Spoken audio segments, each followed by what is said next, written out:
Well, back in America, Democratic Congresswoman Tulsi Gabbard announced that she was running for president last week, and since then, she has been savaged by the left. Gabbard is a veteran of the Iraq War. She's been smeared as a puppet of Bashar Assad in Syria because she opposes keeping American troops in that country. Wow.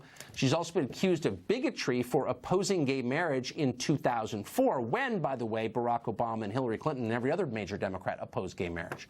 So what is this really about? Glenn Greenwald is good at thinking through what things are really about. He co-founded The Intercept, and he joins us tonight. Glenn, this is not a defense of Tulsi Gabbard or endorsing all of her views or whatever, but I'm just watching this and I'm thinking, when did Tulsi Gabbard get to be the enemy of everyone? What is going on here?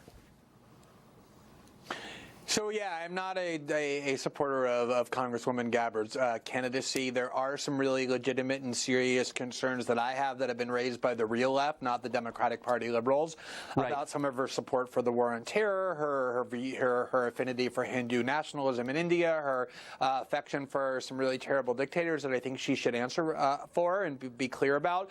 But what's really going on is twofold. One is that in 2016, she resigned from the Democratic National Committee because she accused Debbie Wasserman Schultz and the DNC of cheating on behalf of Hillary and then supported Bernie Sanders. So Democrats hate her for that.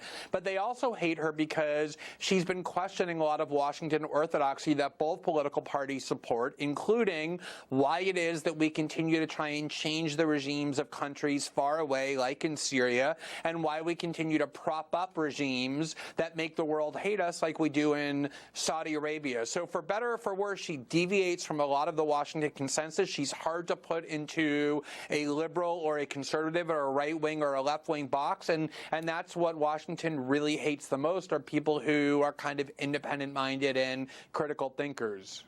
But there's something so stealthy and feline and dishonest about the way they're attacking her. If you don't like her foreign policy views, then let's just say so.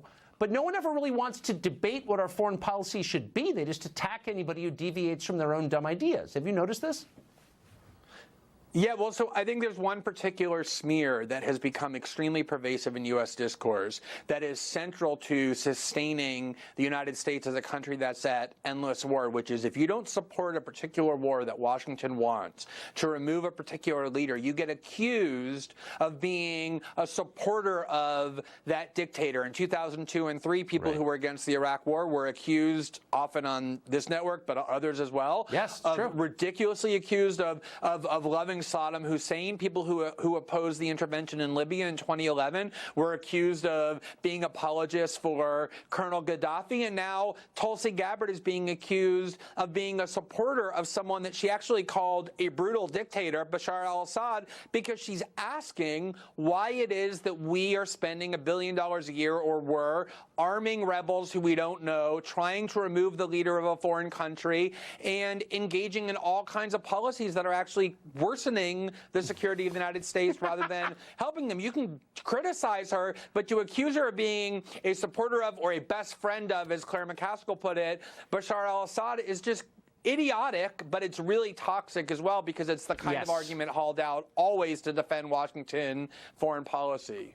It's the kind of argument that ends the argument, and that's the point. Glenn Greenwald, thank you always for your incisive views on that. Good to be with Tucker. Thanks. Thank you. That's about it for us tonight. We'll be back.